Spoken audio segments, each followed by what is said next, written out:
首先呢，特别感谢大家今天能过来支持和参与这次的我们第一次的，查尔斯顿中文学校的青少年领导力委员会，的第一次公益讲座。今天的讲座呢，我们不仅是一次分享，更是一次我们成长的一个展示。希望同学们能从中有所收获。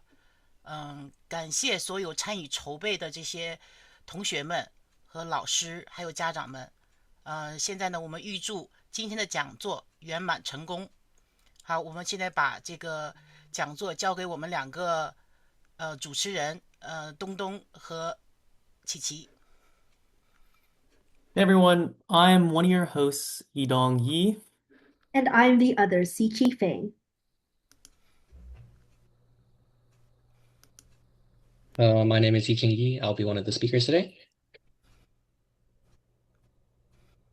Hello, my name is Daniel Huang. I'm also another speaker today.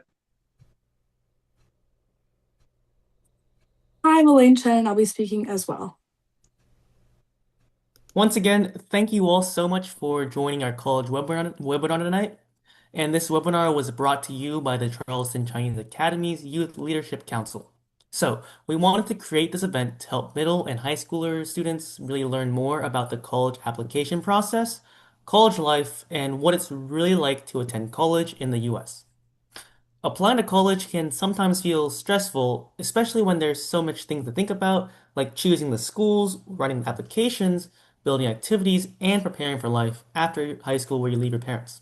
So tonight, we're very excited to have three amazing student speakers with two incoming students to Duke and Johns Hopkins, and also a current student at Yale. And they'll be sharing their personal experiences and their advices. Our speakers will talk about topics such as the college application process, campus life, finding opportunities, and adjusting to college. We will also have a Q&A session at the end, so make sure to save any questions you have for the speakers. And we'll try to get to as many questions as possible. So before we begin, remember, just keep yourself muted and be respectful of everyone. So we really hope tonight's discussion will be helpful and encouraging for all of you. First, we will hear from Daniel Huang, who will be majoring in economics and statistical science at Duke University. He is excited to enjoy the college lifestyle while making connections with others through basketball and internship opportunities. Everyone, please welcome Daniel.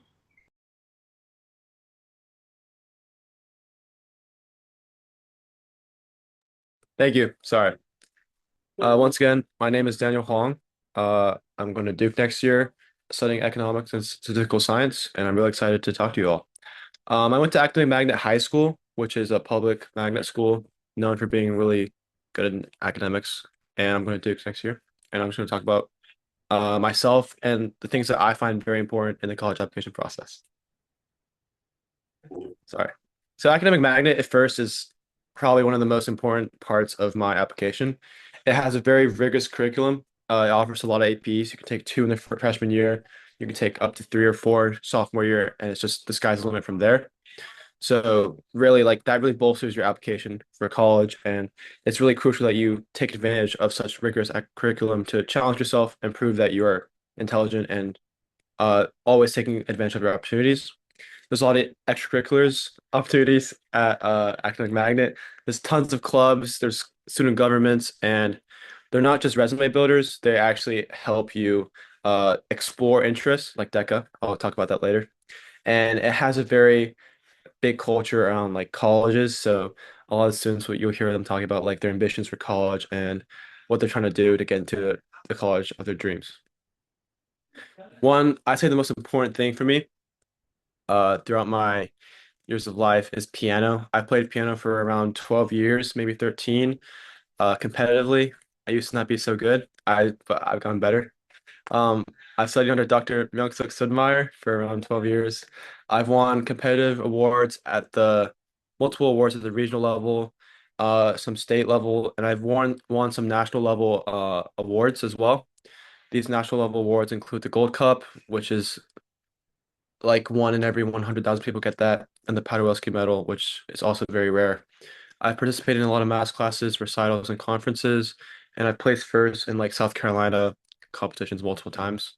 I've also attended Brevard Music Center, which is a very selective summer institute, which Yi also participated in. And branching out from piano into silver bells, which is one of my main focuses of my personal statement and just my application in general.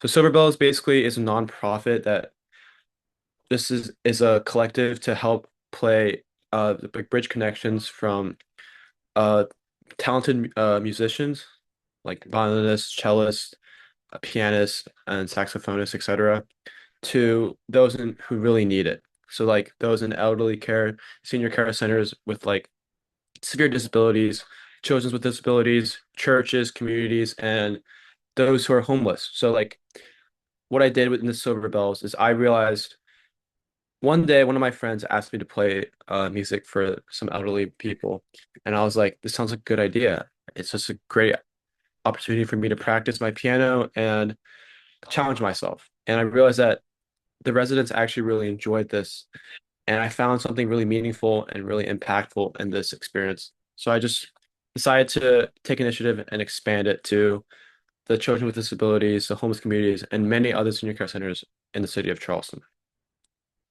Some other extracurriculars that are very notable include DECA, which I mentioned previously.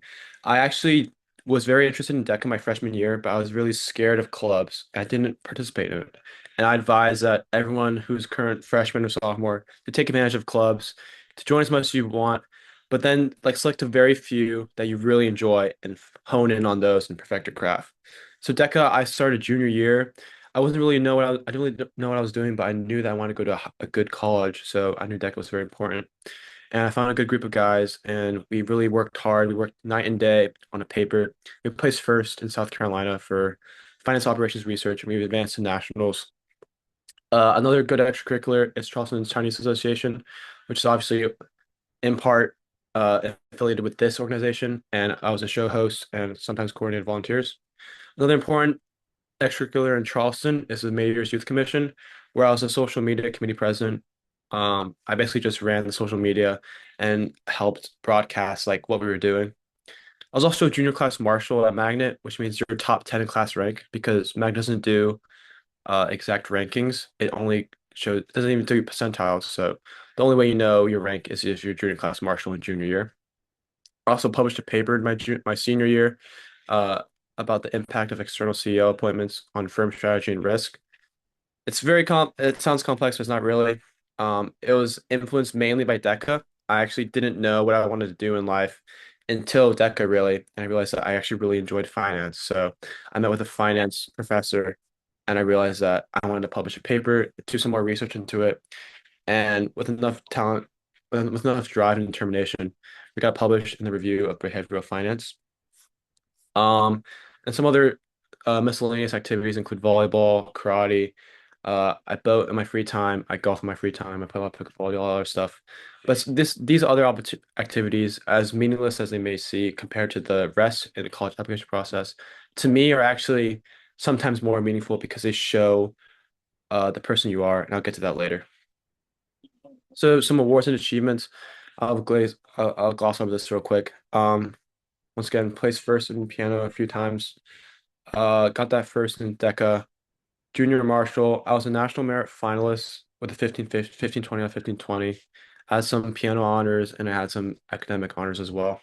I also did, and now for test scores, I had a 1560, which is pretty competitive. It was a super score, so I had a 790 math and a 770 reading and writing. For ACT, I had a 34. Uh, this is actually comparatively worse than 1560, so I didn't end up submitting this to the colleges that I applied to. And for AP exams, I had all fives through my junior year. I don't know my senior year yet, but probably not going to keep that up. And this is where what I really found really personal and interesting to me is internships and work experience.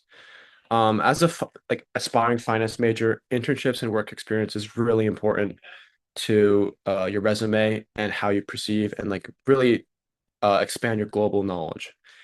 As a part of DECA, I got involved with Cloud Capital Partners. It's this hedge fund, asset management fund based in Boston, Massachusetts. And we did do real research on this firm. We did real applications on their portfolio on their LinkedIn ads. And we actually managed to increase their LinkedIn ads by around a few percent, which is very significant. And we helped them actually broker a multi-million-dollar deal. So this was a really cool internship experience. And I find this really important because you not only gain knowledge on what you like want to pursue beyond high school, but you also bolster your college application as well. I also had an internship at the International African American Museum as a part of the Bank of America Student Leaders Program. Now, the Bank of America Student Leaders Program is defunct now. They did get rid of this, unfortunately, but this internship also provided me an alleyway to meet new people, exploring new pathways of life, and like maybe even seeing how finance applies to other facets and other sectors in the industry. And the final one that I found really important on my college application would be the Morgan Stanley Finance Academy. It's this online program. It's not that it's kind of selective. It's a finance academy. It caters to aspiring finance professionals in high school, and it just basically gives you multiple one-on-one seminars and it pairs you with mentors and helps you understand more about finance. Now, this is very tailored to finance, but the main idea is that internships and work experience is very important to your college application because it helps you discover what you want to do, and it helps your college application very profusely because these are real jobs that you're doing. Now, for my personal essay, I talked about my sister. So my sister has Argonaut syndrome, which is this really rare syndrome.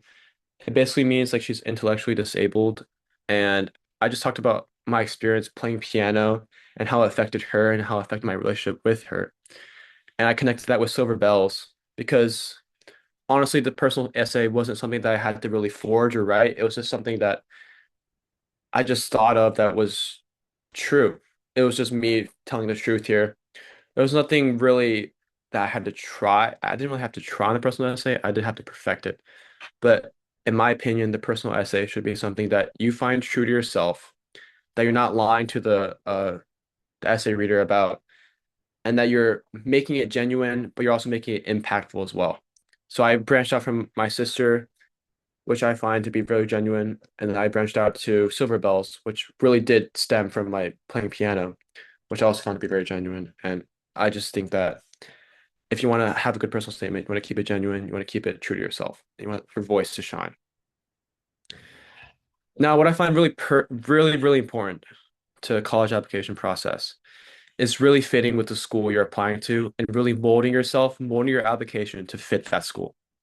So when I first started the college application process, I really liked Columbia. I'll talk to my parents all the time about Columbia and how I really was obsessed with it. But once I went to go take a visit, I realized that I'm not really sure I want to stay in New York for 4 years for college and then maybe stay there for a potential few more years as a job after college. And I realized that the campus doesn't really reflect me. And after talking to multiple students there through LinkedIn cold emails and cold calls, that I don't really mesh with the environment there. So then that's where I found Duke. After a visit, I realized that the people there I really mesh with. I really like the culture there.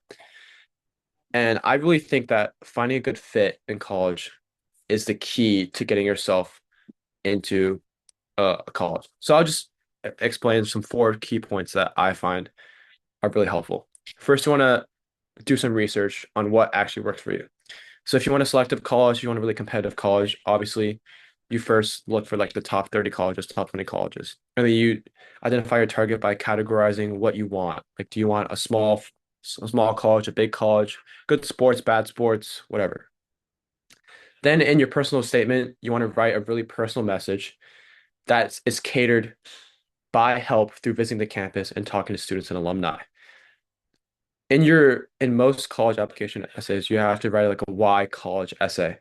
And you don't want to make it like a boring template. You don't want to copy something online. You don't want to like talk about school and the most mundane things that everyone talks about. You want to talk about real experiences that you have with the college or students, and that really sets you apart. And I'll just talk about my visits to Duke's campus. So I visited Duke's campus first with my dad. I really enjoyed it. And I went back another time with my friends to visit during like open house, and it was really cool. It was a really great opportunity. And there I met a lot of current students, and I met these like-minded individuals who had a successful Y Combinator startup, and they were Duke alumni. And I really aligned with what they were doing. I really enjoyed what they were doing. We talked with them for like maybe an hour and a, or 2 hours. And I wrote about that in my personal message, and I really think that that set me apart from other people who are writing the Why Duke essay. And that's why I really think that if you want to set yourself apart in the college application process, which is what you want to do, you have to talk to students and alumni. You have to know those niche things that students are currently thinking about, that students go through, that separates that college from other colleges. And that's what I did for Columbia. That's what I did for Duke. That's what I did for other schools I really liked, like Notre Dame, UNC Chapel Hill. I spent a lot of time cold emailing people on LinkedIn and also just expanding my network. Like these people were really successful people. It was awesome to get to know them and talk to them for hours. And I learned a lot about the school. It helped me understand that Columbia was not the right fit for me and that Duke was the right fit for me. So once again, at the end of the day, your fit to the school is more important than your application. Obviously, your application is a baseline. It's very important. You have to be very competitive. You have to have good test scores. You have to have good extracurriculars. But once you know that you're a good fit for the college and you write that well and you exemplify that well, you're pretty much assured that you're in that college. Like when I applied to Duke ED, I didn't write any other essays because I knew that, well, I didn't know, but I had a really strong feeling that I was going to get into Duke because I felt that I was a really good fit and it didn't make sense for them to turn me down. Like these admissions committees who are reading your essays, they're not looking for the smartest applicant. They're not looking for the most stacked applicant with the most extracurriculars and the most awards. Sorry. They're building a they want to build a class and a community of like-minded individuals. They want this class to mesh and they want to prove that you belong in their class. And these extracurriculars, these test scores, they're just fluff. I just want to give everyone reassurance that this process is very stressful, but it also doesn't have to be.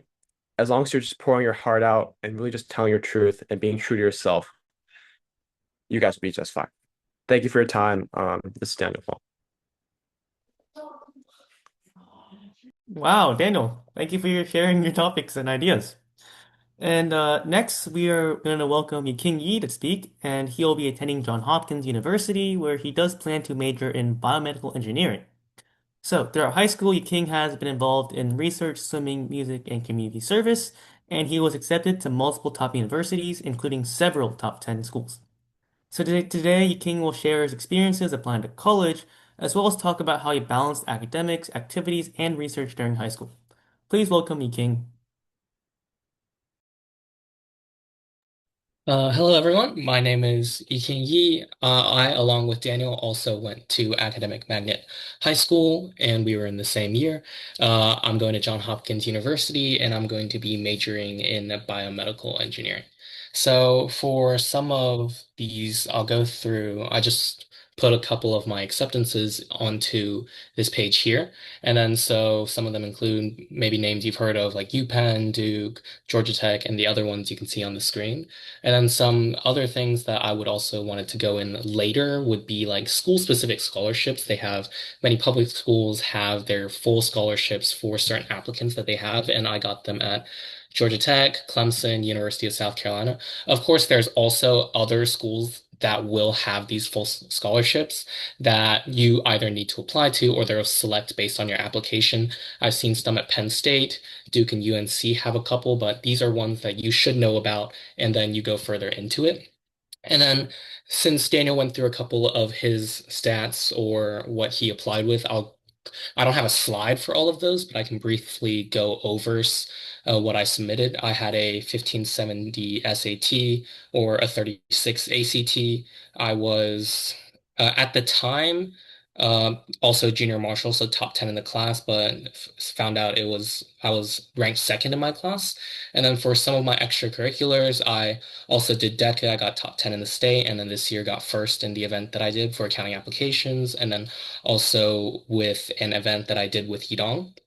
And then more pronouncedly, most of my extracurriculars centered around my research that I did at MUSC. And then I'll go further into that on the slides when I talk about choosing your majors and how I view into selecting your major, your activities, and also writing your specific essays.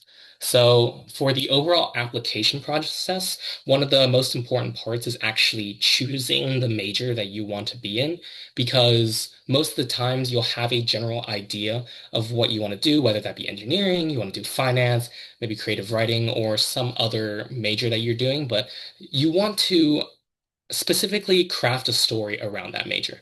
So if you're starting this in freshman year, then you can start by looking at a major and then going towards that and choosing activities to have your central storyline. And then this storyline is like most of the where all of like the meat comes in, because maybe there's like a specific thing that you really care about. So if you're doing wanting to do some kind of medical field or engineering or anything along those fields, usually you want to center around a specific kind of either disease or something topic. Because if you're doing medicine, you want to be like helping other people. So what mine kind of focused on was going to be back pain, and then that's where my research comes in, some of my extracurricular activities, and then community service. So from what I've seen, let's just give an example. Maybe you really care about lung cancer or like heart cancer or something. Then what you want to do with your school activities and extracurriculars, whether that be your sports, community service, your extracurricular research, internships, or whatnot, you want to be able to tie strings in order to be able to then revolve around this one topic. So maybe you're doing research on that specific cancer. You're doing community service built around that. You're helping spread awareness about this specific activities. In your sports clubs, you're advocating for this specific thing, and then you're raising money. A lot of these things, and that's where you want to focus on. And then for longevity, so it's much better when you're choosing these activities to just one, if you're starting in freshman year, find ones that can go along with that string and your central storyline. And it's much better to, if you want, diversify in freshman year and select multiple clubs that you want to join. But once you get into sophomore or junior year, you kind of really want to focus on around 3 to 4 clubs. And these 3 to 4 clubs, it's best if you can get some sort of leadership activity. And then these clubs, you want to be able to associate numbers with them, like how many members there are, what you've done. If you've raised money, have a specific number, impacting, if you've helped a certain number of people. When you're doing your college applications with the Common App, you have very limited characters that you're working with. So if you have numbers, those are going to jump out, and then they're going to see the impact that you're having on your community with these different clubs. And that's another thing, since the Common App only has 10 activities, if you have 13 clubs that you're just joining for fun, you won't even be able to add all of them on there. So it's much better if you have around 3 that you really care about, and then also have your extracurriculars around that. And then the other part that I like to emphasize is this focused variety. So you can't just only have, like, if you're doing research or you're only doing some kind of competition clubs, unless you're going to an international level in specific like these. If you're going to the International Math Olympiad, you're winning ISEF with your research. If you focus on only one of these, they're going to see you as one note, and then there's going to be better applicants that are winning these major prizes. So in this case, it's much better to have some academics, athletics, even like a menial job. If you have nothing at your junior year and you have nothing in the summer to do, just get a job. And then that at many colleges, specifically, I know Johns Hopkins cares a lot about if you just have like any sort of work experience, just doing any of these and having a variety. And best, again, if you can somehow line it back to whatever story you're trying to craft and have all these varieties and linked together, then that is going to be much better, since you're not always going to be like internationally the best. And then finally, with choosing your major, if you're already in junior year, just look at all the clubs you have and try to craft around a major that it matches. Because even if you want to do engineering, but you've joined all these biology clubs or all these finance clubs, when they look at your application and you're applying as an engineer, but you've never taken any physics classes, you're only taken biology, and you have no any sort of independent projects related to engineering, they are not going to match your major to the activities that you do. So you have to be able to match what you're doing to what you're applying as. And then so specifically, there are some majors that you're applying to that you have to understand that you will not be able to switch into, or it'll be very hard. Because some people will say, oh, I want to apply as like an English major because it'll be easy once I get into that school to then switch to engineering because of whatever. That's true at many, many schools like Harvard or many state schools. You will be very easy once you get in to then switch majors.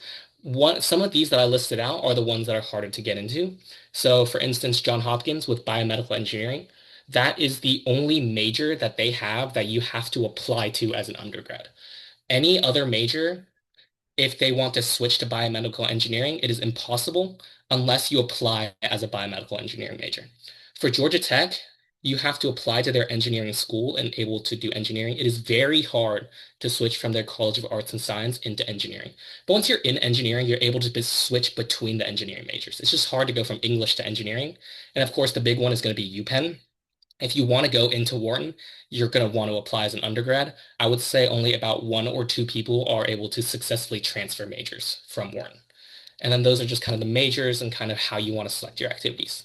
And then the next part I kind of wanted to go into was more the Common App. And then Daniel kind of went over his specific Common App. But what you want to think about the Common App is what you believe is the most important into tying of what you are. Because the Common App is one of the main essays that they look at. Most schools, if they're in the higher rankings, will have many supplementals to help you be able to supplement that more image of what people are looking at you for. But most of the time, many schools will only look at your Common App. So your Common App needs to be able to screen that this is you. And then I'll come back to this, but here are some of the Common App writing essay topics. So there's one going to be a background, maybe some challenges or beliefs, and then there's always that one where it's a topic of your choice. This is a lot of words, but what I kind of want you to get here is that most of these center around certain like broad concepts. So if we look at these types of essays that I've listed out, there's the community essay, identity, why major, why school, some kind of challenge or like a change in perspective essays. What I would recommend is that you have an idea for each of these types of essays, because the Common App has 7 main prompts that they want you to have. And if you're able to come up with a good idea for each of these prompts, then you'll be able to write all of the supplemental essays, because other than the why major and why school, which Daniel talks about, where you should be researching specific schools on what you wanted to be doing, those schools is how you're going to write your why major and why school with certain experiences. But with these community, identity, hardship, and perspective questions, these are where your activities and all those extracurriculars that are you doing are going to be tied into, because that's where these show don't tell aspects of the last bullet point that I have here. When you're writing all of these essays, you can't just say, I'm a hardworking person, I like to care for others, and I love to do all these things. That's great, but you're just telling them that. If you have actual examples of you in your doing like some sort of cancer outreach physically in the hospital helping elderly, then that's going to leave a much deeper impression on these college apps, and they're looking at you and reading your essays instead of you saying that I care for others. They instead get an image of you physically helping other people. So that, yes, that takes a lot more words and it takes a lot more time to write. But if you can write it in this show, don't tell format, then you're able to leave a much deeper impression on these colleges. And then, of course, if you're applying to many colleges like I did, I applied to 20 plus, many of these essays will actually overlap. So it's great to have a college list all planned out, and then you can go match essays to see how much like they overlap and how many of the essays are the same. Because a lot of the supplementals, they aren't school specific, they're more about you, other than the why major and why school. So if you're able to look at all these essay topics and then go and look at them, you'll actually see that instead of actually writing 50, you're maybe only writing 10 different essays that you just need to adjust the word length for. So if you look at these are the Common App topics that they have. You can either do a topic of your choice or the ones they have there. So if you see here, they have background, identity. These are like what makes you you. There's the obstacle one, the setbacks. You probably heard about all this advice about not doing like a sports failure. Those ones are more general. You could probably search up and anyone will tell you not to do that. When you question or challenge a belief, that's another perspective change. So you can kind of see here that these Common App essays are going to be what these college supplementals are going to be asking you for. So if you have a general idea of what you want to write for each of these, then you'll be golden and have a much easier time writing. Most of the time, your writing is going to be actually brainstorming, and then you can go into the show don't tell afterwards. And then one of the last things that I wanted to talk about is great that you're applying to all of these private schools like Johns Hopkins, Duke, UPenn, all the Ivies, but I would say that if money is a problem and you are an excellent student, then applying to your local or other public schools is a great option to have a great program and also save a lot of money. The problem with a lot of these public school scholarships is that you don't directly apply to them. You will submit your application and then they will choose you. So you don't actually apply to everybody that they see will be part of the pool that you're being chosen for this full ride scholarship. So one of them is the University of South Carolina. So they have this top scholars weekend or top scholars. So once you submit your application, they will look at all of them and select about 150 students, 75 in-state and 75 out of state, in which they will give scholarships to. And then you'll be selected, those 150, those are guaranteed to have some sort of scholarships. And then they'll have a virtual interview, and then based off that interview, they'll give you like how much money or how much scholarship you want to do. So for me, I was selected for this top scholar weekend, and then I did the virtual interview, and then in person did all of the interviews and whatnot. And then I received the top scholarship that they gave, which is the stamp scholarship. So they'll choose 5 in-state and 5 out of state. And then this is a full ride scholarship, and they'll give you money to attend. And then they'll give you all the resources that you need. Because even if you go to some of these top schools, you're just one among like the many fish that are trying to vie for that opportunities and everything. But if you are selected for these programs and you're the top student there, they will funnel all the resources they have to you because you are essentially their golden child. So don't not apply to your public schools because many times you'll be accepted to their honors college and there's a chance that you can get these full scholarships. So this is the one that I wanted to present about USC, and maybe a more attractive school for those that are doing engineering would be Clemson if you're in South Carolina.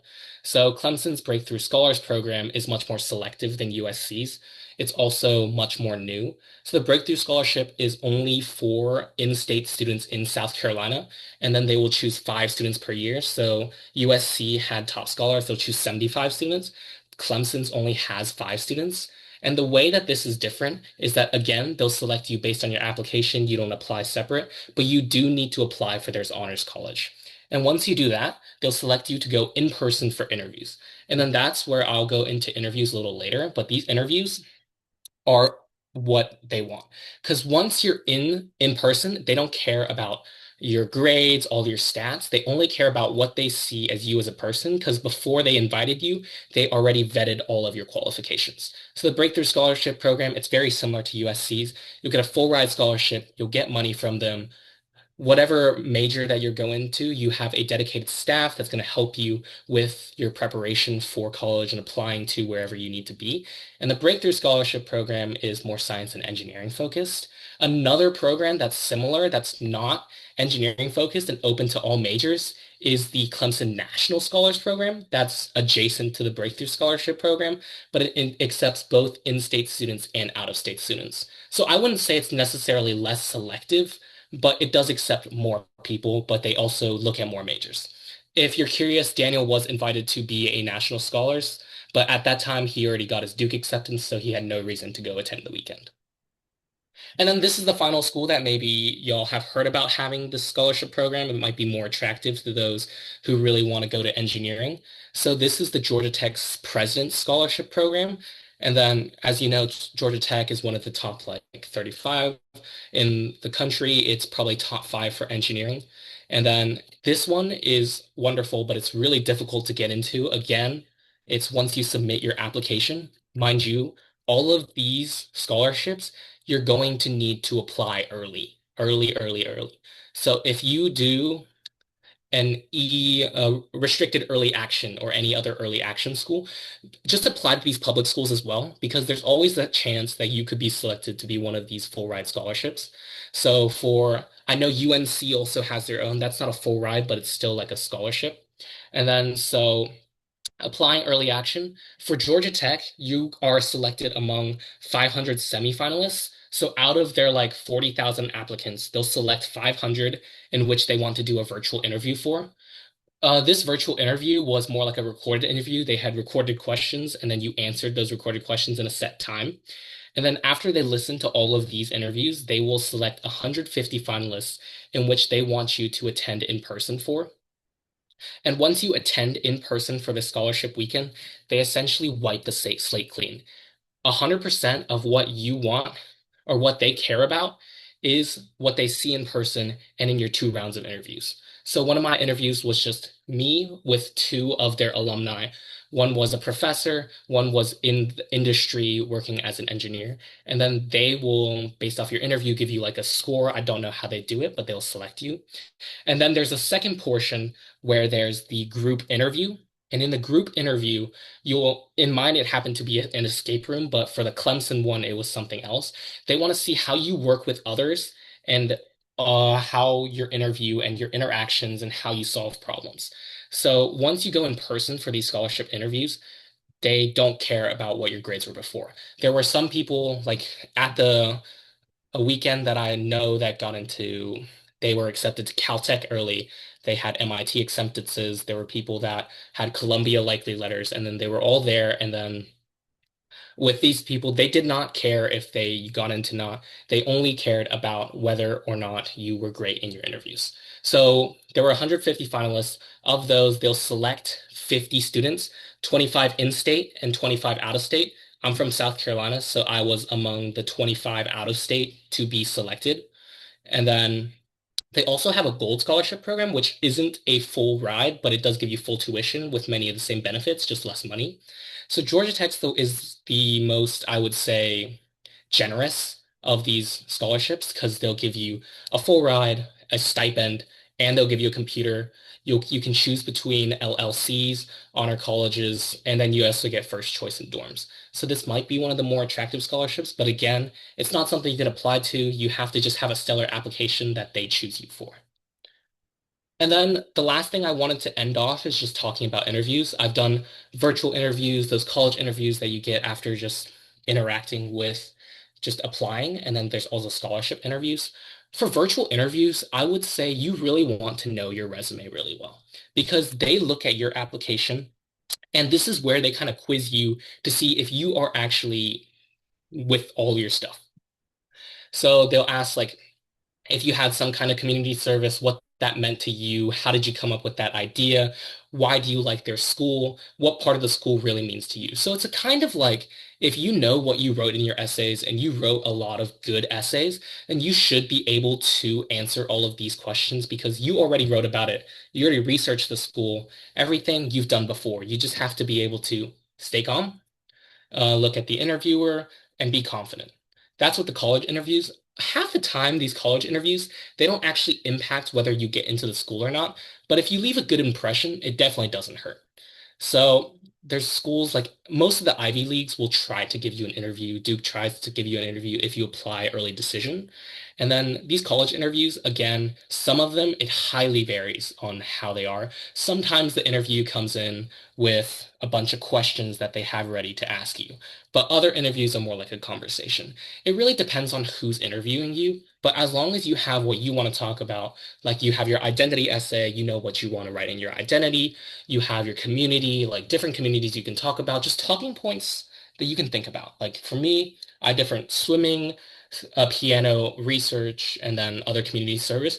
Just ideas and like talking points in my head in case they talk about that, because that way you are able to express more of yourself and then lead the question where you want it to go. And then finally, for the scholarship interviews, the individual interviews are very similar to the one that the colleges will give you for just after you apply. But the group one is probably what you're more curious about because if you're accepted into these scholarship weekends, I know my friend got one for Penn State or whatnot. That one had 5 rounds. Mine at most had 2. But for the group interview for the Clemson one, it was a group activity. It was more a thought experiment. It was where to spend money to build a civilization. And they honestly don't really care whether or not you actually complete the assignment they give you. Most of the time, they want to see how well you're able to interact with the group. Are you keeping track of timelines, checking the time? How are you interacting with others? Maybe some people were a bit performative in some of my interviews to like, be a team player. I would say that's not bad, but don't try to force it. They can tell. The other group interview that I said before was the Georgia Tech Stamp Scholarship. That one was more of an escape room. I'd say what they noted the most was how well you were talking with the other people, how you were dividing tasks, looking around, observing, and overall problem solving. Because Georgia Tech, they care about engineering, so group problem solving is probably one of their main go-tos. So just be a team player most of all. And then that's mainly what I wanted to say for today. If you have any questions, you are welcome to, uh, you can text me or email me. I put my contact information up here. I'll leave it up for a second. And then, of course, if you have any questions, we will answer them at the end after Elaine has finished speaking. So thank you very much, everybody. Thank you, Yuking. That was some great info. Now, everyone, lastly, we will hear from Elaine Chen, a rising sophomore at Yale University, who is majoring in economics and theater. She will talk about her campus life and what she's enjoyed at Yale so far, as well as her experiences as a first-generation college student. Everyone, please welcome Elaine. Hi, y'all. That was a lot of information, and it was a real throwback to high school. I sort of like blocked that from my memory. But like Suchi said, I am a current rising sophomore at Yale, so I'm sort of going to be talking more about what it is actually like to be going to college and that sort of experience, because I am first generation, so neither of my parents went to college. It was like the whole process was very overwhelming. I am also from Academic Magnet, but I wanted to emphasize that you don't have to go there. It is a really great school. I feel like it built a lot of my sort of foundational skills in terms of being able to handle a more rigorous environment and juggle more things, I'd say. But I know there's a girl in my year who's also from Charleston, but I think she went to like Porter-Gaud or something, so you don't have to go to Magnet. But also I want to emphasize, I was like not nearly a junior Marshall, did not have a perfect GPA, didn't have like a perfect SAT. Like my grades were not a perfect thing. And a lot of my friends also like weren't like valedictorians, you know what I mean? Like you don't have to be the top of your class. What's really important is again building your sort of story and being a well-rounded person. I'd say the big thing that I really noticed about being at Yale is all of my friends have really unique stories. There is no one path to get into like a really nice school, especially now it's so competitive. If it were that easy, like every valedictorian would be at these amazing schools, right? But also really quickly, your college does not define you. It's okay. You don't have to like go to a top 30 school. It is all right. A lot of my friends weren't super happy with their decisions their year, but they still did great in life. They're really content with where they're at right now. But I'm not gonna lie, there are a lot of perks to going to a really nice school. For example, I really do think that having like at Yale EDU sort of thing at the end of your email is really powerful in terms of getting like job interviews and like internships. Like it definitely holds some bearing. But again, you will end up where you're meant to end up. Don't stress. It is all right. Once again, like I didn't have a perfect thing. I basically didn't really think about college at all until junior year, which is not great. You should not do that. But for me, I just wasn't really sure what to do because I didn't know any of this information. And that's why like this seminar is so helpful and so beneficial because it sort of gets you on track early. But once again, there is no one path you have to take. You will be all right. For me, junior year, I really started engaging deeply with things that I was passionate about. I'd say in terms of finding extracurriculars, again, like there is no one perfect thing.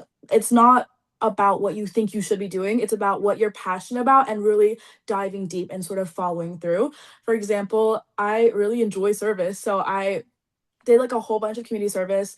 I really went at the community and I found things that I cared about and I wrote about them in my essay. And then I'd also say a big part of my application was that I didn't have a lot of free time because I was working with my parents like at their restaurant a lot, and that was a big sort of extracurricular I had. I also didn't have like crazy awards because there's a section where you have, I think it's like 5 awards. I'm not super sure. It's a little foggy now. But again, not one thing. Breathe, it'll be all right. I'd say for me, definitely, I didn't sort of have a direction. Like, I think that both Daniel and Eking both had like sort of an idea of what they wanted to major in and work in. I wasn't sure. So most of my schools I applied to undecided. And I think a big thing that I realized in college was the job stuff happens really quickly, guys. I really thought that it'd be sort of like high school where you wait till senior year and you're applying to all your jobs, but I'm sort of interested in going into like also the finance space. Basically, what I've learned is junior year, summer, you spend that entire summer doing an internship and then you hope to get a return offer, and that's basically your job. So that means sophomore, junior year, you're really working on job stuff, and it happens really early. But I'd say the really lovely thing about schools that are really nice is that they do have a lot of resources. One of the most valuable things about going to Yale definitely is the sort of network. We're not like UPenn where you have like a crazy intense sort of program leading into the business space. Like I have a few friends at Penn and I hear other classes and they are all like finance, marketing, like all very business like. The thing about Yale is it's very liberal arts. They emphasize like you have to have all these different like requirements. It's sort of like magnet where you start off and you have to meet like your math, your science, all of these credits, which I think helps with like developing a well-rounded sort of education and helping you become like a good individual that has like a good breadth of knowledge. But it really is like you have a great network, and then even though we're not like a business school, there's a really big pipeline. Like we have like Goldman Sachs, like all of them like will come to Yale and like camp out and basically sort of try to recruit you, which is really nice. But a lot of that learning is outside. If you're not going to Penn, a lot of like because I'm pretty sure Penn is one of the only Ivies that has a business finance sort of educational major. I Googled it. I'm pretty sure they're like the really old Ivies are like, no, we don't like we have to stick to the fundamentals. It's not a real major, which is silly, but it's a lot of learning on your own. But because so many of your peers will be also like doing the same things, it's not too overwhelming. And really like it'll be okay. You will find your path. I will say the one thing about being in college, it is definitely like I would consider to be the most sort of growth you will ever experience because you're going from like being a child, being in high school to like this basically like version of like, well, you are an adult. But I think college is really lovely because it's sort of this like practice into adulthood. Like you still have your community, you still have all these sort of resources that'll help support you, but you are an adult. And it's a lot about like learning who you are outside of like your family and your school and your high school and like your high school friends. Like who are you as a person and what do you care about? It's definitely like a big developmental period, and I feel like I was like 20 different people just in my first year of college. But again, like everything will be okay. It's really is like a really fun experience. I'd say going from magnet where your curriculum is sort of pretty structured, you basically just choose between are you doing honors or AP, right? Going from that to being able to choose like these really niche classes is really interesting, and it's one of my favorite parts of being in college because you have a lot more choice in your classes. And then I would also like to speak really quickly about like what is college, because again I was first generation. My parents didn't go to college. They don't really have friends that went to college, so it was like a big learning curve for me. And my parents sort of struggled with like the idea that like you don't go to law school after high school. Basically when you're going to college, typically it's like 4 years. You'll get your bachelor's, and that's like what most people think of when they say college. You do your major, you get your bachelor's, and then from there you can pursue higher learning, which is basically like going to be your PhDs, your masters, and then Yale has a really wonderful law school and medical school, but that's all after your bachelor's. And one more time for people that are like stressed about not getting into the best ever college for your bachelor's, I have a bunch of mentors that are also like from Yale, but they go to grad school there and they did not go to like these top 30, top 50 schools. They go to pretty small like niche schools, but they get into these really incredible grad programs. And they're still at Yale, right? So don't worry too much, don't stress too much about that. I will also say in terms of finances, really quickly on that, Yale has this really wonderful thing where you can basically go and like calculate, put like your parents' information, and they'll like calculate how much you'll actually be paying. The thing about private education is it is very expensive. The thing is that means that if you're on like financial aid, you get a lot of aid because people will put money into that. So like that's good for you. But if you're like middle class, it's sort of iffy. But they also have really great counselors that'll talk to you about basically like getting loans, navigating and paying for the school. But again, I'd say just like Iking said, like it's good to apply to your local high schools or your local colleges as well. And then about my interview, I'd say this brings up a lot of stuff. But my Yale interview, I think, is honestly the thing that like pushed me over. I spoke with this like Dr. Daniel Island. It was in person. I had some in person, I had some online. I personally always prefer in person because I think that there's a level of connection that is really beneficial just in like the terms of like the human sort of spirit, and like being able to see someone physically is really helpful. But basically we went to a Starbucks and I talked to him for like 3 hours about just who I am as a person. And in terms of prep for that, again, like Iking said, it's very much like hard to prep for because it really is based on the interviewer, and oftentimes it's going to be just an alumni from your school. And I had some where it was like very formal, like very like question based. They asked me a lot of questions, so I would do that like foundational research about what that school is like, and like some reasons for why you want to go to the school and why it'd be a good fit for you. But I also had interviews where we went to like Whole Foods and she bought me ice cream, so it's all different. Like it's really hard to prep for. Just keep a steady head. I'd also say you don't have to prep too much because sometimes you'll get in your head, and like if the interview veers off course, you'll be like freaking out and stressed about like you're deviating from what you thought was gonna happen. Just let it flow with all college apps, like let it flow, let it breathe. It'll be okay. You'll end up where you're meant to end up. I'd also say in terms of picking, because I was sort of between a few different schools, the reason why I chose Yale is yes, because it is Yale, but also I really enjoy the sort of both like the community and also like physically the location, how their course structure works. It's really important to go and sort of understand like what are your requirements for getting this major. Again, like if you do have a direction for your major, it's important to know like what do I have to meet for that? Can I handle this? Is this what I want for my college experience? Because it is again a very foundational 4 years, right? Um, I definitely looked into also class size because the thing that sort of tipped me over, I was between Williams College, which is like a smaller liberal arts school, but it's a really good liberal arts school, and Yale. And the reason why I picked Yale was because I just decided that it was too small of a class size for me personally, because Magna was also really small. And the one really nice thing about college is you're suddenly surrounded by so many different people with their own opinions, their own creeds, their own like sort of story. So it's really nice going from like high school where you're with the same like few hundred people to like this whole new group of people that are all like interesting and like really care about what they're doing. It's really, really important. And I found it to be like one of my best parts of college.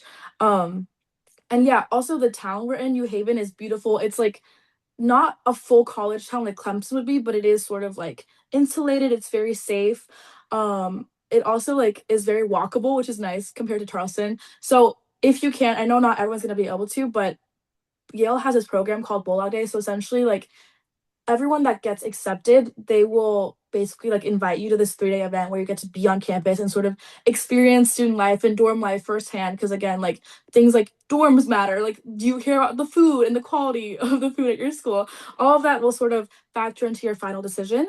And then I would also say that like it is really nice because when I went to Yale, the thing we do have there that's really unique is we have residential colleges. So basically, like, there's sort of like pride within which college you're in, but it's all random. You get randomly put into one of these colleges and you basically live in this sort of space with everyone else in your college. And I'm in like one of the small ones. It's called Grace Hopper. I love it. It's beautiful. And all the colleges have like a gym, a dining hall. They have like all your foundational things like music rooms, but they also have really cool like niche things, and they're all like a different style, which really like adds to the experience for me personally.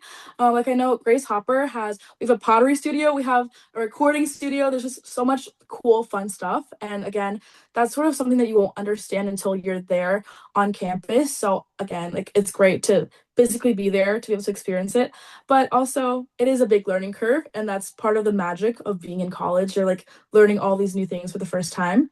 um and yeah, I would also say for me, because I didn't really have a sort of direction, I applied to a ton of schools, and I was basically like, okay, I'll apply. They'll let me in so I don't get my hopes up. But I will say it is good to go in with a game plan because I applied to so many schools, and of course, like Daniel and Eteen's like sort of path seems more chill because I was really stressed out senior year. Um, but yeah, it really is just the sort of like big jump from being in like this sort of area where you're very almost like, I don't want to say coddled, but kind of coddled. Like, you have a lot of rules, a lot of sort of structure. Going from that to being the sole determinant of where you're going in life, and like being the one who's out there applying for genuine jobs, like adult real jobs, and advocating for yourself and picking your classes. It is a big sort of change, but I think that's part of why you should consider college, because it really helps you sort of develop those foundational skills of like being an adult, going into adulthood, making your own choices, and also like having consequences for your choices. Like, you're stuck with those classes, navigating your sort of direction. But yeah, like I said, all my friends, majority of my friends are very happy with who they are. And worst comes to worst, you can always transfer. We have a really great program called Eli Whitney. So that's like a transfer program. You can transfer into a school. That's okay. And yeah, don't stress too much. Try to enjoy your senior year. I wish that I had more fun my senior year. But yeah, that sort of wraps it up for me. All right, thank you, Elaine, and thank you to all our speakers. So we can take any questions. So we'll pretty much just be pulling them from chat. So I'll look through some of the questions we have already in chat, and I'll share and ask the speakers to share their thoughts. So I guess someone said, any tips on essays? So just have a speaker feel free to speak up. Here, I can talk about essays. So I kind of mentioned this in my presentation before, but the essays themselves will come in mainly pretty much the formats or the ideas for these essays are kind of already set. You're going to have your identity essay that's more like who you are and your personality and how you see the world. There's also the community essay in which how you do your community service, how you want to help others and see basically how you involve yourself in your own local community. And then there's also the ones that are like building hardship and how you get past challenges and also how your perspective has changed over time. And then for these essays, a lot of these times, the best part to think about is just what like specific activities that you've done to make it a unique essay. Because a lot of these essays or topics that you have, you're going to sound similar. Like there's going to be somebody else that's done sports, somebody else that's done your same research or something. And then so the overall broad view is going to look very similar to other students. So it's the way and these combination of unique activities and how you write it together to basically make you stand out from these other people. So specifically for your Common App essay, it's best to find something a little unique. If you look at your essay and other people or like your friend from down the street looks at it and it doesn't scream you and any of your other friends could have written this and could be any other guy, then your essay probably is not going to stand out. So mainly being unique. And then the final thing I'll say for these essays is the show don't tell aspect, because again, you don't want to just say in your essay, I'm a good guy. Like, I love helping people, and helping the elderly and going to hospitals is my favorite thing to do. It's much better if you can put them into the scene. Let's say, like, you're walking down the aisle, you see something happen, and then you're actively going to go, and your actions are telling somebody about your qualities. So it's much better to write about what you're doing to reveal other aspects. And then another thing is my presentation. Sarah will be posting on the CCA YouTube channel, and then my slides will be in that description along with Daniel's slides. So just stay posted for that if you want to see the slides. Thank you. Now, another question that we have is, do you guys have any suggestions for middle schoolers? Sure. I could also answer this one, honestly. So for middle schoolers, any of the activities that you're putting into your activity list will only start from your freshman year in high school, but technically you could say that the summer before your freshman year could count as high school. And most of the time, I'd say if you're in middle school, you just want to develop the skills to be able to start projects into that you can do in high school. So if you want to do engineering or robotics, if you have all of the technical skills and hands and you've done robotics even in middle school, you can easily translate that into high school with all the clubs you have at your school. Because your school's bound to have some kind of robotics club, some kind of finance or some other clubs. And if you're able to take your skills and you know what to do, you can easily join a team. And if you start racking up awards starting from freshman year, then you're way ahead of the game. You'll be perfectly fine. So yeah, for middle schoolers, and since you have to time, I would say there's honestly not much of a reason to be studying for your ACT and SAT until you get into your sophomore year because a lot of your English skills won't even build up until you're like partially through high school and you haven't even learned the math for it. So unless you really want to get like a high score in freshman year and stop thinking about it, there's no point in studying for those early either. So yeah, middle school, just build up your skills and then be able to join any clubs you need to once you get into high school. All right. Another question that we got was, how do you balance study, application, and life in high school?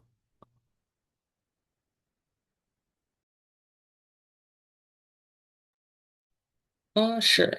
So for balancing all of these activities, I would say that maybe my case is a little more unique. So if anybody, other of the speakers have better perspectives on this, it would be better since I would say most of the time I'm not spending that much time on schoolwork. But for with the application, for me, that was a little more stressful because I was procrastinating it. But if you really want to have the best high school senior life, I remember Elaine was also saying her senior year was super stressful. It would be best if you could finish writing your essays in the summer because that summertime, you're on your own, you have time. If you don't schedule that many like last minute, like if you started already locking in freshman year, then your junior summer, you have plenty of time to start writing your essays. And then if you get done before the school year, then you're free. Senior year will be a breeze. Most of your grades don't count after second semester. You can have all the senioritis you want, but just, finish in the summer. That's the best if you want to balance the study and application. Yeah, I will say for me, I literally did my I wrote all my essays day of, which is why I was so stressed because I procrastinated everything terribly. So again, like having that general direction, like understanding the process of applying to sort of college and like not procrastinating learning about that and like don't let it scare you. Like it's not scary. You can do it. Um like getting over that like mindset of, oh, this is gonna like change my future. It will, but like you have to do it at some point. So try to do it earlier so you're not crazy stressed out. And have like a good direction for where you want to take the whole thing. Great. Do you guys have any tips on studying for the SAT or the ACT? Um, Again, I'm not sure if I'm the best for answering this one because I would say I've never really studied for the math portion. But for the English portion, a lot of the SAT and ACT, the ACT, I'll say the difference with them is the ACT is a lot more fast-paced, but the questions are more, I would say, streamlined. They're much, I would say, more simple and less wordy, but they also have a faster time. And then for the SAT and ACT more in general, a lot of the questions that you're going to be seeing is pretty repeatable. I will say, the Charleston Chinese Academy does have a class for the SAT if anyone is interested, but what you really need is practice because once you see these questions, it's pretty much a format. They'll have their vocabulary questions, they'll have your understand words in context, and then also you have your grammar, English standard conventions. All of these are pretty much what you need, and eventually it comes down to a time problem. So once you start seeing the pattern and then practicing a lot, there's question banks everywhere. A lot of people have published books. And then if you take classes, there'll be someone to watch you to make sure that you're doing those problems. And then so yeah, most ACT, SAT, you're going to want to learn like up to, I would say, pre-calculus stuff. And then for English, you'll have to mainly, if your teacher's not that good, you're going to have to practice. All right. Next question is, what do you do when you have too many awards, more than five? How do you format them on your application? Hey, really quickly on the SAT stuff, also, um, I want to emphasize again, like you don't have to have a perfect score. Like for me, I will say I didn't like study like crazy, but I think a big thing with the SAT is like testing anxiety and like because you do, I think a lot of schools you have to like show all of your previous attempts. When you step into that room, you can sort of be anxious. So again, it is like about the practice timing because like each team said, like it's very formulaic. The questions are fundamentally like not crazy difficult. They're also like not like crazy different, so you can study for it. The biggest thing is like don't be anxious, but also again, like being at this school, because I think that I remember Iching and Daniel are both like crazy, like incredibly smart, like top of the class. Not all my friends are like that, right? Like the majority of my classmates are not like that. At Yale, like we all have our own different interests and passions, and we're not like all crazy like smart. You know what I mean? Like you like it's important to have passion, I'd say. And like no one school is gonna be full of just like nerds. You know what I mean? Like follow your heart, don't stress too much about grades. Focus on developing yourself and like following your passions. Because I have friends that got in through like their arts and like being really, really passionate about like stuff like theater and like music, or even like cooking. Like it all stems from a different place. It's not just about the grade. Don't freak out too much. Okay. And then going back to that question about having too many awards and how to fit them in only the 5 slots, if you have that problem, yes, for the Science Olympiad medals, you can likely put them into the same slot. But another suggestion I have for you is if they're connected to a specific club you're part of, since you're doing Science Olympiad, I'm sure you're doing a club for Science Olympiad. If you have a leadership role, you can put that as one of your 10 activities. And then having those medals can just be part of that 150 word description if you're really trying to fit up all your awards in there. And then, yes, putting them in additional information is a plausibility, but you have to rank, like in your mind, what you believe to be your best awards. Because once you put them in additional information, there's a chance that people won't look at them very closely. So, yes, if they can be combined with another award, that's good, but sometimes you want awards to stand on their own. Or, as I said, you can put them into the 10 activities and then be able to then fit more awards on essentially your 15 slots. About the additional information section as well, I remember when I was speaking with alumni about doing that. For that section, it really is like if you have like something that was like a problem or like something that you struggled with, just like if like you have like a lapse in a grade, you can put that there. But most people don't fill out that section. Like it's very uncommon and it's not really recommended, to be honest, I would say. Thanks. Another question that we have is, seeing as all of you are AMHS students slash graduates, and I'm going to AMHS this year, how does classes work? Sure. So I don't know how many other schools do this, but we follow an AB schedule. And every year you are essentially required to have a math, English, and science course with a couple electives that you choose from. You will have 7 classes in a study hall.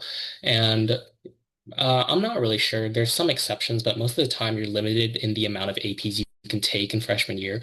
If you talk to the counselors, you may be able to skip a couple courses, but that will be very hard. Counselors don't like it. That means more work for them. But yeah, that's mainly how the classes work. I will say for the clubs, compared to these larger schools, like if you were to go to Wando, Lucy Beckham or something, they are relatively smaller. So if you wanted to be in a giant club with more variety, Magnet is not going to provide you with the variety of courses like auto mechanic classes or other electives, but it does provide with a lot of APs, and the smaller class sizes, you'll get to know people a little better.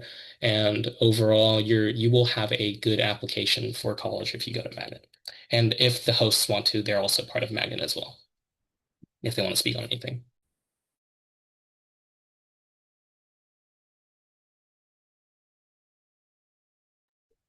No, I think I'm good. Is our next question. Any internship suggestions this summer for upcoming seniors? For internships, I think that's highly variable on what you are planning on majoring in because it's best if it's very related. I'd say starting, since it's already June, it might be a little late to get any high tier internship.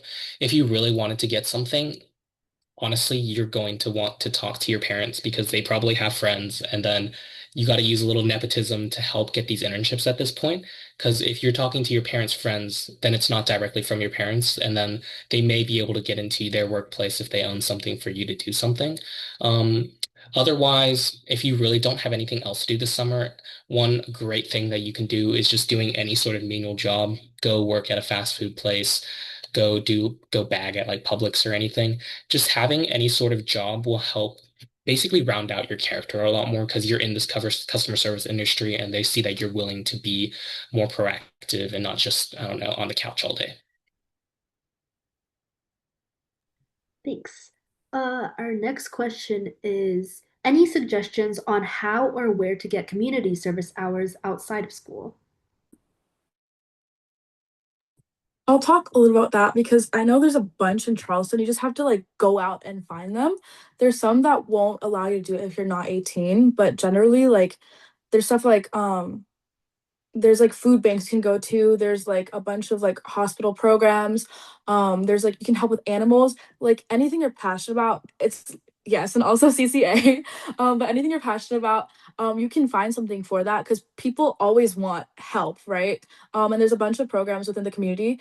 And I'd say a big thing, like back to what 18 was saying about the summer internship and job. If you can't get a job or internship, go volunteer, like go do something, add to your community, give back. Because it also shows a lot of sort of you are more than yourself, right? You care about your environment and the people around you. And I also had because again, I wasn't really sure about my direction for applications and what I want to do job wise. So my ECs were sort of all over the place, but what really tied them together was sort of this like foundational idea of like management and organization and like people skills. I talked about a lot of like soft skills. I would sort of reference a lot, and I'd also talk a lot about sort of like caring about my community and my identity and my sort of role within like the greater world, I'd say. Yeah, for these community service hours, I would say it's definitely you can do what you're passionate about, and if you get into a really good community service, then you may be able to then write that into a personal statement if it's a meaningful journey. I will say one of the essay topics that you probably will need to write about is your community or identity essay. And if you're able to do activities that revolve around those, it'll be much easier if you're volunteering and then to write that essay. So I'm sure most of you are probably Asian American in some sort of way.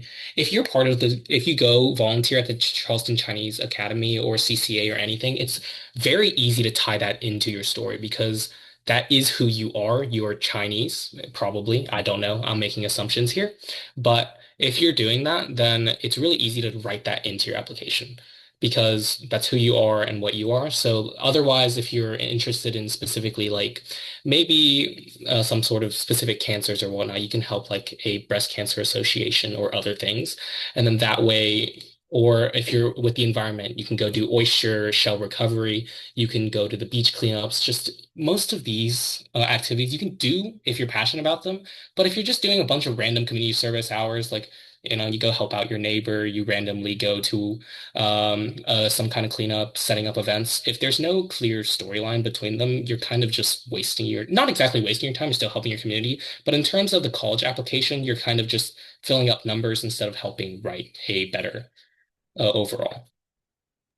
I guess we'll say on that, like also consistency is really important. Like it can be like sort of random and not related to your sort of direction and career, but if you do it consistently and it can be like, oh, I do this every week or every 2 weeks, every month, that can be really beneficial because it shows like, oh, it might not be your interest, but you're like a well-rounded person. Like you're not this like arrow, you are this like full person and you care about a lot of different things. All right, thanks. Another question. How important are summer programs for college applications? If you're talking about big summer programs such as like the Bank of America that Daniel is a part of, I would most of these summer things, unless they're tied into like what you want to do, if you're paying for them, unless you actually care about what they're going to teach you, then it's not worth the money. Like if you want to do engineering and then there's some sort of summer camp that can actually be of help to you, then yes, it's worth your time. Otherwise, if you're paying like $8,000 for some sort of internship, there's really no point to do that. Of course, there are some that do stand out. So some of the paid ones like BU Rise is worth it. These are most of like Reddit questions. If you look on Reddit, there's a lot of people discussing and which ones are worth it. MIT has their summer camp. They have mites along with RSI. I will say those are extremely competitive. Some of them are harder to get into than college. But if you get into one of those top tier summer camps, that you honestly would have to have a fleshed out summer, essentially a fleshed out college application by junior year to be able to get into those summer camps. So, but if you are able to get into them, most of the top 20 schools will be able to take you. You will probably want to do your own research onto that to see which ones fit your major, but you can look into that. Daniel, if you want, you can talk about summer camps. That's up to you. Since you did BOA, you can kind of talk about your ideas on how that helped you. Hey, sorry, everyone. Sorry, I wasn't able to be here. But yeah, summer camps are a very crucial aspect to your college application process.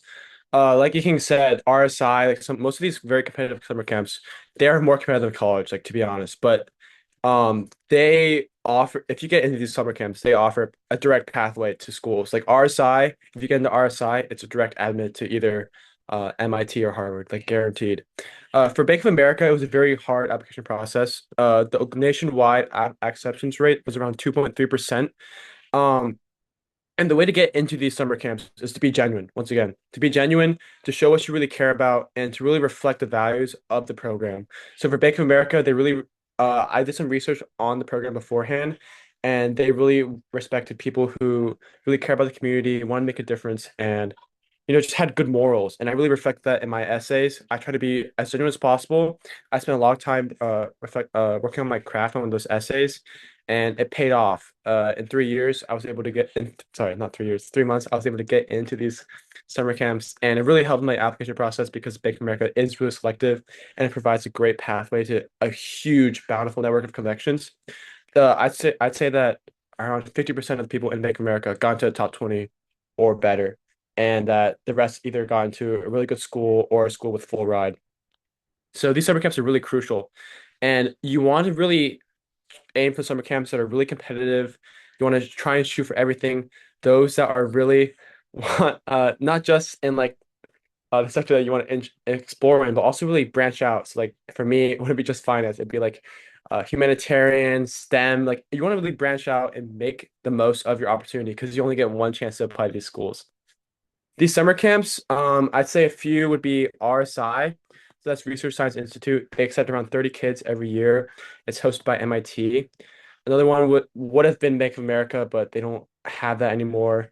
A good one is Yale Young Global Scholars. I think honestly, Edong and King would know more about summer camps because I didn't apply to that many. I applied to summer camps that I really felt a connection to, that I really felt that I had a good fit once again to. And so I really feel like you should apply to as many as you can, but spend the most time on those that you think you're a good fit for.